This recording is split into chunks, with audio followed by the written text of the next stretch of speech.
Bienvenue sur On Mind, partage d'un coach, le podcast des coachs inspirants. Je suis Vincent Lopez, coach professionnel certifié, spécialisé en éducation et en parentalité positive.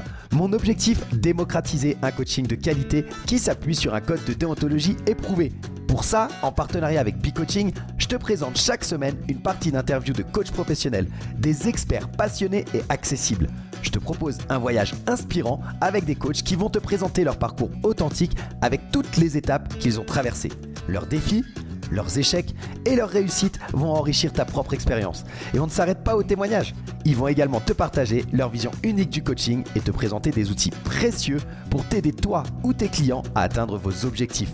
Pour ne rien rater de l'émission, pense à t'abonner dès maintenant et ainsi rejoindre la communauté On Mind. Bonne écoute!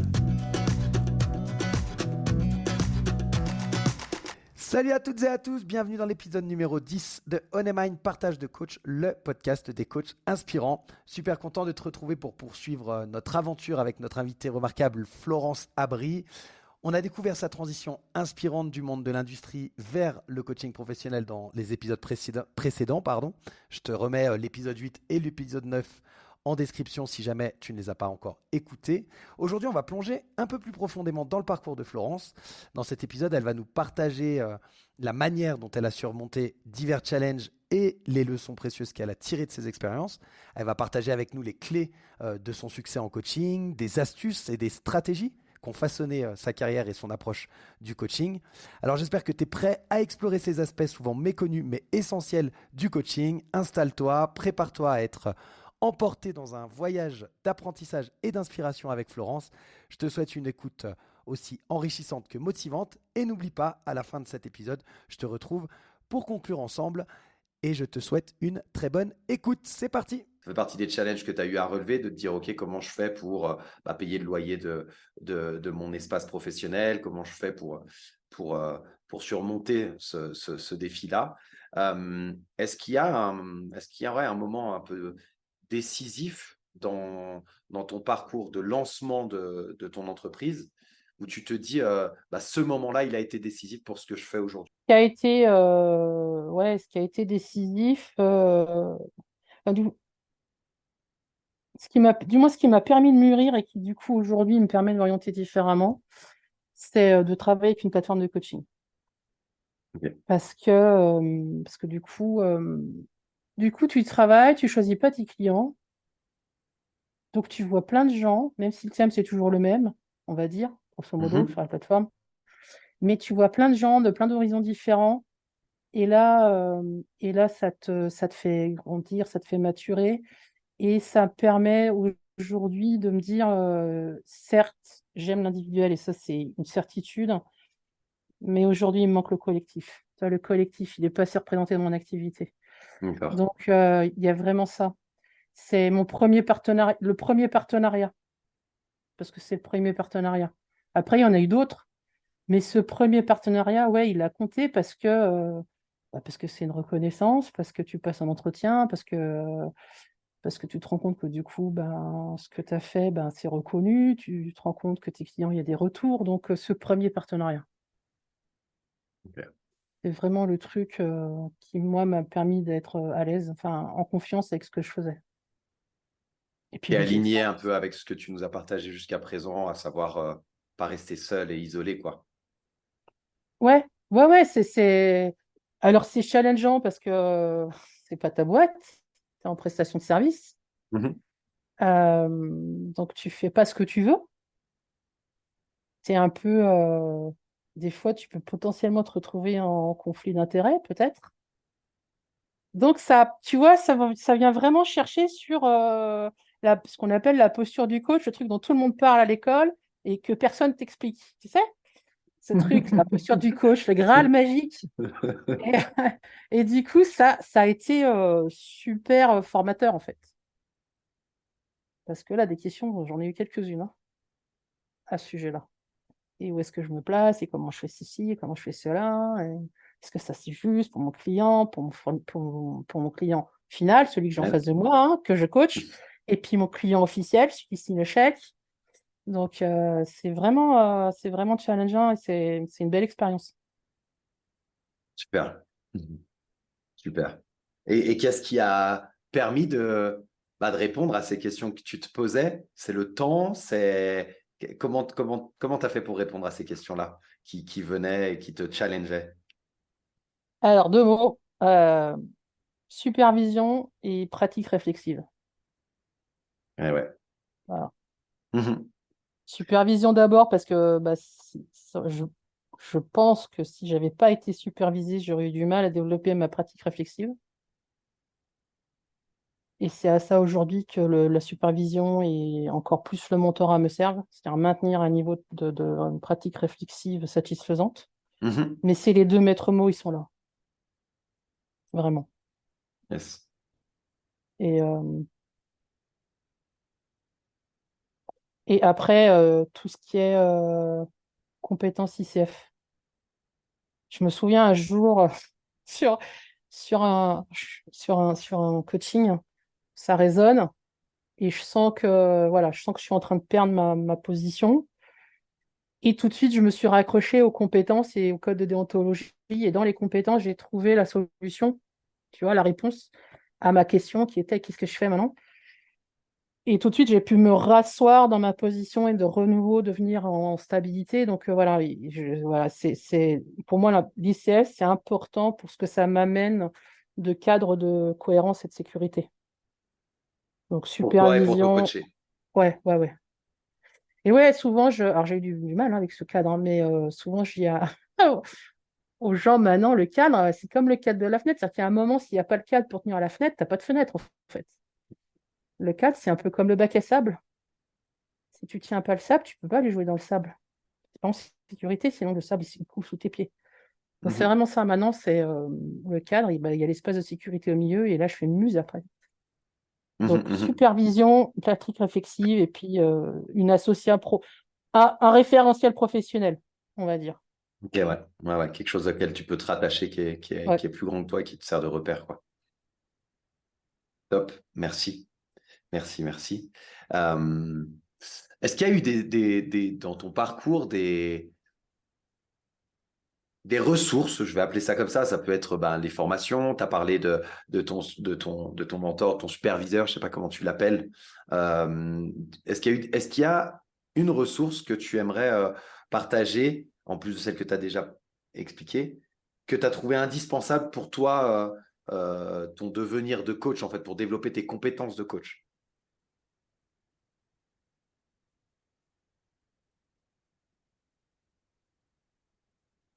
Eh, dur tes questions, là. Euh, Et ça le fait rire. Et ça te fait rire. Attends voir, il faut que je cherche profondément parce que la ressource.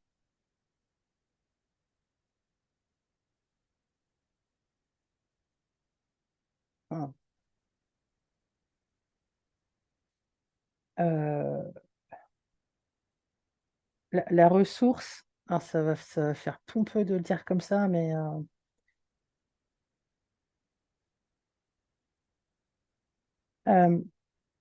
c'est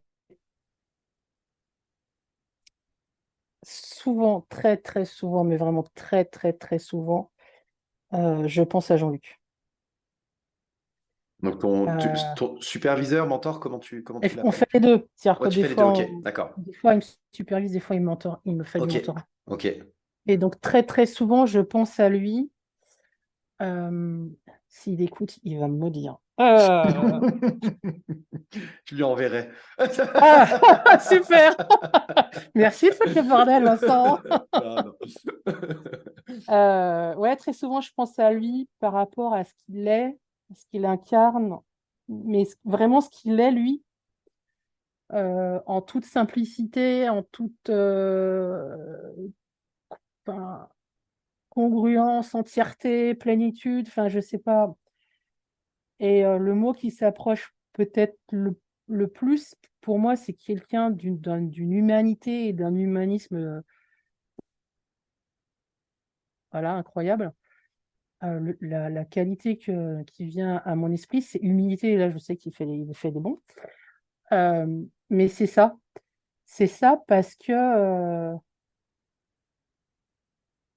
quand on est dans l'écoute, quand on est à l'instant T, quand, quand on est, et puis en toute simplicité, je veux dire, en accueil, voilà, en accueil. Euh, ben on sait en fait, on sait. Et, et c'est ça, la ressource principale, c'est peut-être pour moi d'avoir quelqu'un qui incarne cet état-là. Et bien souvent, quand je suis face à une difficulté, je me dis, alors, si tu téléphonais à Jean-Luc et que tu lui partageais ça, qu'est-ce qu'il te dirait? Ah, potentiellement, il me dirait ça, ça, ça. Mais rien que de penser à lui, tu vois, à comment il se tient, à des fois comment il partage des trucs sur ses réseaux, au retour qu'il me fait, c'est d'une telle simplicité et c'est d'une telle transparence que tout s'éclaire en fait. Mhm, mhm. Ok. Donc, Être accompagné par quelqu'un avec qui il y a une relation saine et une osmose qui te permet d'avancer, quoi. ouais, avoir un référentiel qui te permet du coup de te connecter à... Là, ce qui est magique avec Jean-Luc, c'est que du coup, rien que le fait de penser à ce qu'il est, à qui il est, ça me permet de me reconnecter avec ce qui est fondamental pour moi et donc à mon intuition et donc je sais ce que je dois faire. Mhm, mhm. Ouais, bien sûr. Top. Super, merci beaucoup. Là, je t'en prie. Merci beaucoup. Euh, Quels sont pour toi les pièges communs que, un Ah, nouveau coach devrait éviter? je crois que j'ai le droit de dire. Bon, alors, Mika et Alex, fermez vos oreilles. Le plus gros piège, ce sont les outils. Les outils, les outils, les outils, les outils. Non, stop, arrêtez les outils. Ça sert à rien. Non, ça sert surtout pas à nos clients, en fait.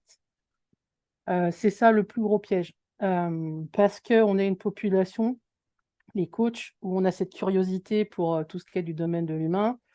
On a des fois cette croyance que une situation, un outil, hop, hop, je lis mon tableau de correspondance et j'ai fini. Non, bah non, c'est pas comme ça que ça marche. Euh, donc, stop à ces outils-là, enfin, stop à cette recherche d'outils, à cette fin d'outils en disant je veux avoir une réponse outil à chaque situation. Par contre, ce que ça a intéressant, c'est les outils, et ça, c'est vrai que c'est intéressant d'en avoir, c'est pas tant de les avoir pour s'en servir avec nos clients, c'est de les avoir pour pouvoir avoir différents modèles humains en tête, parce qu'il y a un moment, ce modèle va pouvoir aider un client. Si je prends un exemple avec le stress, il y a différents modèles de stress. Le plus connu, c'est déséquilibre charge-ressources. Voilà, Mhm, ça c'est un des modèles de stress. Un autre modèle de stress, c'est de dire on est stressé quand en fait j'ai beaucoup de compétences mais j'ai peu de latitude. C'est-à-dire je sais faire plein de trucs mais j'ai peu d'autonomie dans mon entreprise. Ça, c'est un autre modèle de stress. Et puis un autre modèle de stress, c'est de dire bah, le stress, c'est quand j'ai un stimuli extérieur qui vient et qui met en péril ma vie et donc ça va générer une réaction de stress pour me permettre de survivre. Donc là, c'est rapidement, là, c'est trois modèles de stress différents. Chacun, ils ont des outils à part entière. Euh, L'intérêt de le savoir, c'est juste de pouvoir l'expliquer éventuellement à ses clients et éventuellement pouvoir faire des entrants ou faire des ah tiens, si tu me permets, j'ai l'impression que, qu'est-ce que tu en penses? Ça peut permettre des fois à des clients de dire ah ouais, tu as raison, et donc du coup, si je transfère ça, je peux. Mais en fait, vous savez pas, il y a un moment, je vais prendre un autre exemple. Un, client très analytique, très scientifique, très pragmatique, très cartésien. Fait la séance, très bien. Séance sur la peur. Euh, Puis à la fin, je sais pas, je me dis, tiens, tu sais quoi là, avant de partir, je fais jamais ça, hein. Avant de partir, là, je sais pas, j'ai envie de te faire un cadeau. Qu'est-ce que t'en penses? Personne me dit, bah ouais, pourquoi pas, on y va. Vas-y, bah, je te sors un jeu. Et c'est un jeu avec des émotions agréables, des émotions désagréables, jeu de cartes. Et puis des verbes d'action. Je prends les trois paquets, je brasse les trois paquets, je lui fais brasser les trois paquets, couper, etc. et faire choisir une carte dans chaque paquet. Et quand tu retournes l'émotion désagréable, tu dis, quand je sens, et là c'était la tristesse, alors que se passerait-il si je, et là c'était le verbe jouer, peut-être que je serais, et l'émotion agréable, c'était en joie, je crois. Et ça faisait lien avec ce qu'on s'était dit dans la séance. Et là, la personne me regarde, me dit, non, mais c'est pas possible, t'as triché, France. Je dis, mais comment veux-tu que je triche? J'ai brassé, t'as coupé, t'as choisi. Comment veux-tu que je triche? C'est juste pas possible. Et à partir de là, ça a fait émerger chez cette personne des prises de conscience sur, bah ouais, tout n'est pas qu'analyse et tout n'est pas que mathématique et tout n'est pas que logique. Pourquoi à ce moment-là, j'ai sorti le jeu de cartes? Je ne sais pas, juste j'étais dans ce moment de je suis. Alors le jeu de cartes, je l'ai, mais sorti de ça, oui, c'est un outil. Pour en revenir, tu disais le plus grand piège. Oui, c'est un outil, mais c'est un outil qui traîne dans mon placard. Il y a un moment, mon esprit il va me dire, bah tiens, si tu allais chercher ce truc-là, mais il n'y a pas d'absolu dans ma recherche d'outils. C'est de la curiosité, c'est tout. C'est Ouais. certainement ça le plus grand piège. Merci beaucoup. Merci beaucoup. T'es pas la première hein, Ah, ça me rassure. Non, non, t'es pas la première à le dire. Je crois me souvenir que dans l'interview que j'avais fait avec Abdelhamid Niati, bah, il disait en gros la même chose. Hein. C'est que le meilleur outil, ça reste le coach et on peut aller chercher tous les outils qu'on veut. Ils sont souvent là pour rassurer le coach, très souvent. Mm. Et parfois, eh bien, il crée plus de, de brume qu'autre chose. C'est-à-dire que avoir trop d'outils, ça te dessert en tant que coach et ça dessert finalement ton coaché. Donc, utilise ton outil principal qui est toi. J'ai beaucoup aimé la métaphore que tu as utilisée tout à l'heure en disant faut affûter le propre outil que nous sommes. Et puis petit à petit, tu peux, bien entendu, que les outils peuvent être utiles. Moi, j'aime bien l'image du couteau suisse où tu vas aller chercher des outils qui sont propres à toi, que tu as assimilés, acquis. Mais l'outil principal, ça reste un couteau quand même au départ. Et puis ensuite, il y a le reste qui est du bonus, quoi. Ou le C'est ça. téléphone qui fait tout sauf téléphoner aujourd'hui. Et, Bon, et, et, tu, et tu vois, on dit le meilleur outil, c'est nous.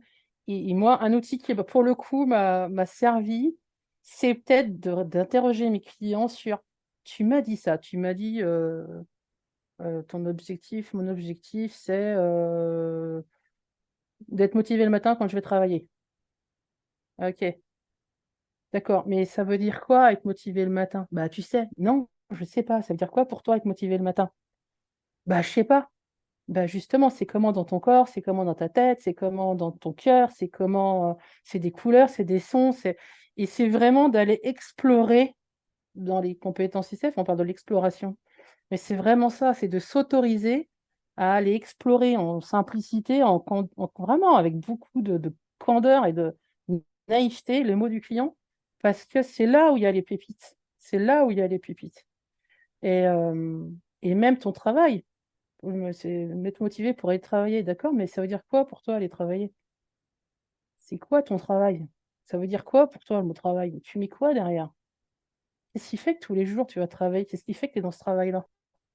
Et c'est là où on a la matière.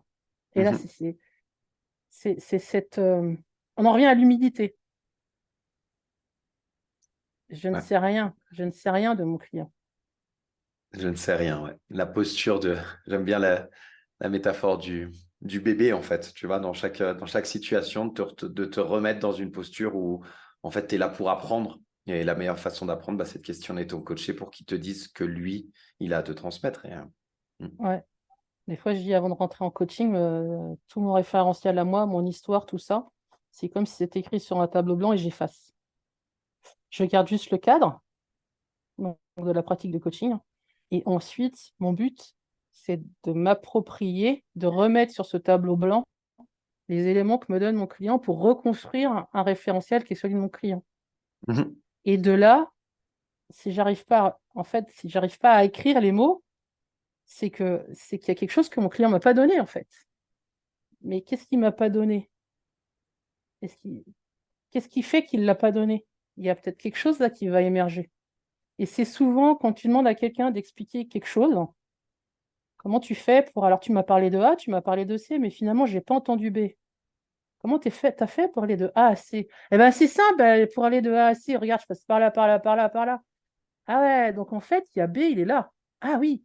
Ah ouais. Et là, il y a un truc qui a émergé. Parce que le cerveau, il est feignant, il ne faut pas l'oublier ça. N'oubliez pas que le cerveau, il est feignant. Donc s'il peut chanter une partie de la réflexion pour aller directement au résultat, il va y aller. Et souvent, les prises de conscience du client, elles sont dans ce que le cerveau, il a chanté, justement. Mhm. Très Et juste. c'est pour ça que questionner, questionner, questionner, questionner, même s'il n'y a pas de question bête, allez-y. Quitte à dire au client, bah, tu vas peut-être me trouver un peu bête. Moi, ça m'est arrivé de coacher des gens qui me connaissaient sur mon ancien métier et qui venaient se faire coacher par rapport à une problématique de leur métier, enfin de ce métier-là qu'on partageait, et de leur dire, alors voilà, en préalable, surtout, aujourd'hui, je suis coach, même si on a travaillé ensemble, je vais te poser des questions que tu vas certainement trouver idiotes, vu mon passé professionnel avec toi. Mais en fait, dis-toi bien que c'est pas tant pour moi que je les pose que pour toi. Et il y a un moment, c'est nécessaire de les poser ces questions-là pour être dans l'éclaircissement et l'exploration. Et puis Ouais, de ouais, demander et puis de demander si c'est OK, hein, après. Mais s'autoriser à ça. complètement. Complètement. Ouais. Ça fait partie des erreurs souvent que les jeunes coachs à nouveau peuvent faire, de, se, de choisir un public cible en se disant c'est ce que je connais, donc ce sera plus facile. Alors, Ouais, choisir un public cible parce que tu le connais, pas de problème. Enfin, moi, je l'ai fait et ça fonctionne très bien. Mais par contre, bah, j'ai exactement la même posture. Ma connaissance, je la mets de côté et puis je pose des questions, mais où je pense avoir la réponse pour moi. Mais par contre, je n'ai jamais la réponse pour le coacher. Et par c'est ça. conséquent, réussir à te mettre dans une position d'apprenant à nouveau en te disant je ne connais pas, c'est la meilleure façon d'aider ton coaché, quoi. Ah, bah, ça, c'est sûr. Ouais. Exact, exact. Comment tu gères tu nous as parlé avant une séance, tu effaces un peu ton passé, ton tableau blanc. Comment tu gères justement ton temps, ton énergie pour réussir je veux dire, à maintenir ou à garder une efficacité un peu optimale en tant que coach? Oula! Qu'est-ce que tu appelles efficacité optimale du coach? Être à 100% avec ton coach, et c'est pas l'efficacité en termes de résultats. Ah, J'entends comment tu fais. Enfin, le coaching, ça nous demande des ressources. On peut sortir d'une séance en pleine énergie parce qu'elle nous a ressourcés. Puis aussi, ben, parfois, tu vois, ça va aspirer cette énergie. Comment tu fais avec ton temps, avec ton énergie pour le gérer et réussir à donner le meilleur de toi-même à chaque coaché? C'est ça que j'appelle ressources optimales. ouais. Alors, physiquement, quand je coach, j'ai mes pieds au sol. C'est con, hein? J'ai mes pieds au sol et, euh, et j'ai mes 3 points d'assise, en fait, mes 2 pieds et mon fessier, si tu veux. Ça, Mhm. c'est indispensable pour moi. Après, je peux être plus ou moins en avant ou en arrière, mais dans cette position-là, il y a mes ancrages. Et il y a aussi cette connexion à l'énergie qui vient du sol et qui est autour de nous. Il y a aussi, eh ben, si je suis fatiguée ou s'il y a quelque chose, euh, par exemple, je sais pas, en début de séance, il y a un coup de téléphone qui arrive, c'est de le partager, d'être transparente. De toute manière, ça se voit, ça se sent. Donc, il y a cette idée de m'autoriser aussi, et ça, je le dis dans le départ dans le cadre, quand je pose le cadre, à être transparente sur ce qui se passe pour moi. Je ne vais pas expliquer pourquoi je suis fatiguée, mais je vais dire, par exemple, tu vois, ce soir, je risque d'être un peu fatiguée, enfin, je suis un peu fatiguée, je risque d'être un peu évasive. Est-ce que c'est OK pour toi enfin, je risque de faire des phrases alambiquées. Est-ce que c'est OK pour toi qu'on continue ou est-ce qu'on replanifie? Donc, il y a cette transparence aussi. Euh,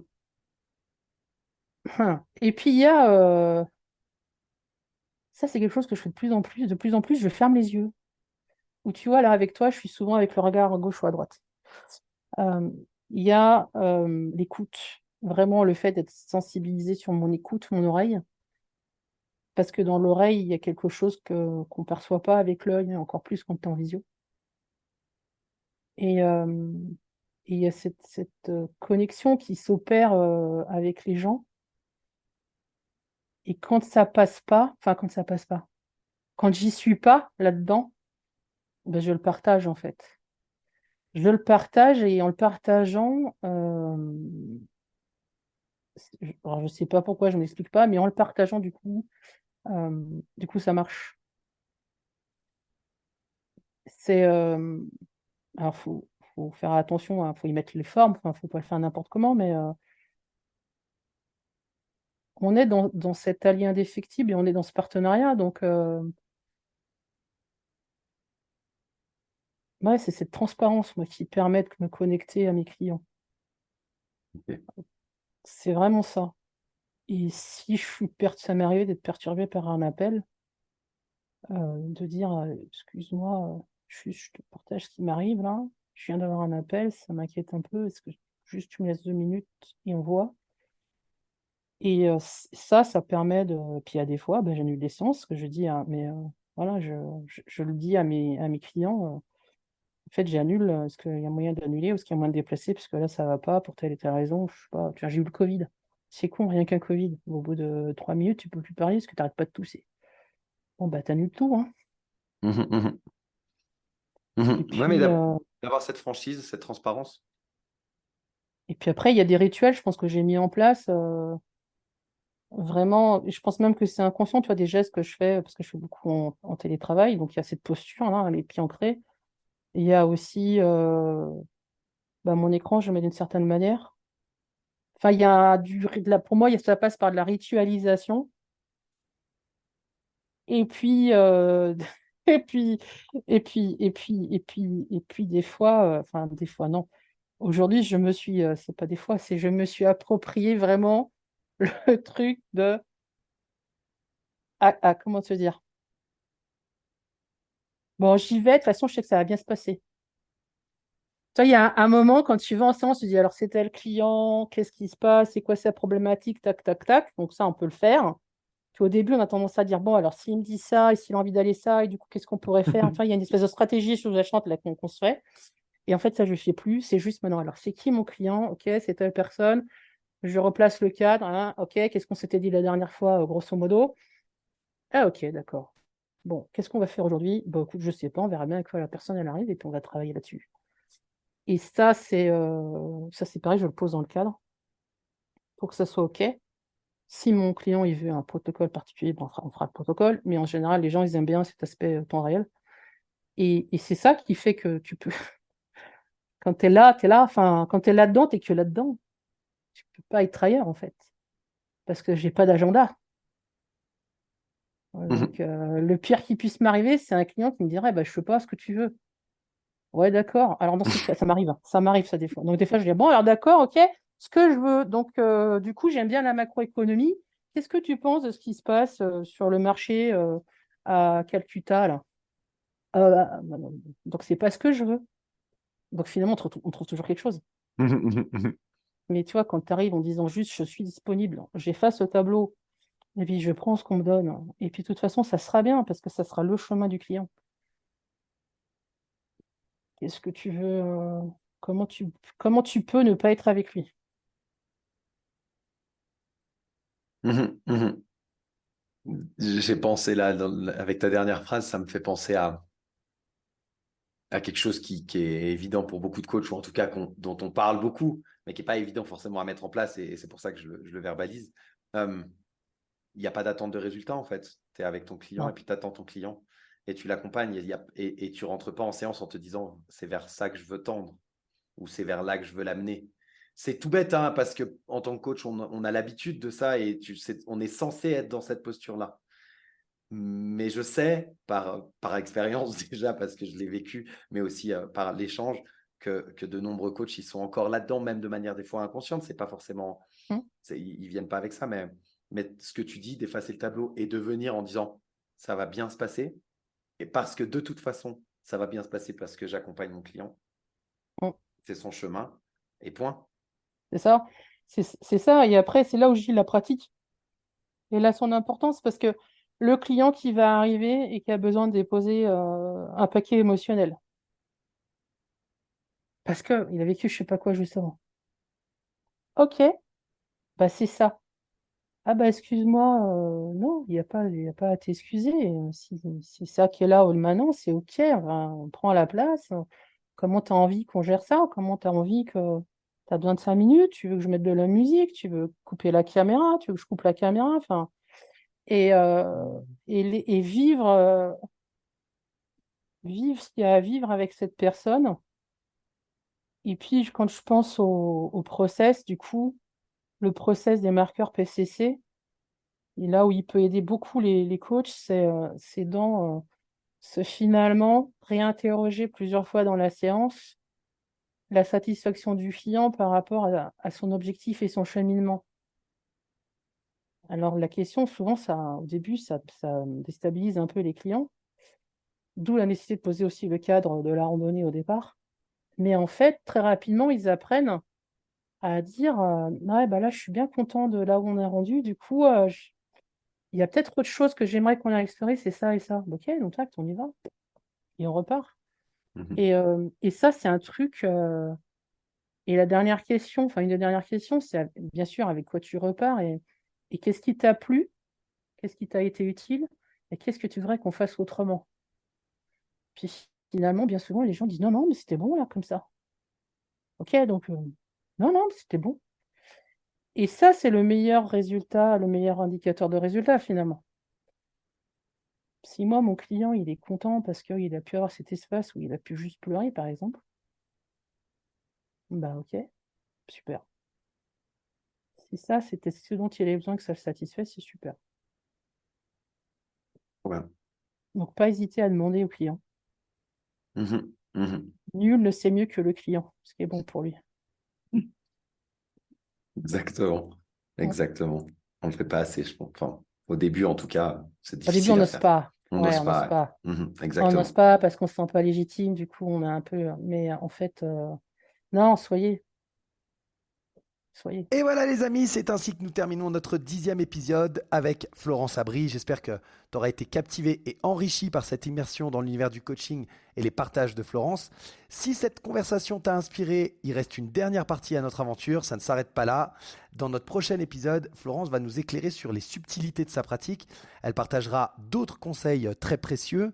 On va explorer ensemble en particulier ses stratégies pour vivre de son activité de coaching, une question qui est assez essentielle pour tous les coachs en devenir. Elle va nous dévoiler également comment elle adapte ses approches à des besoins spécifiques et ce qui illustre finalement la flexibilité et l'innovation nécessaires dans ce métier de coach. Alors reste à l'écoute pour ne rien manquer de cette suite passionnante.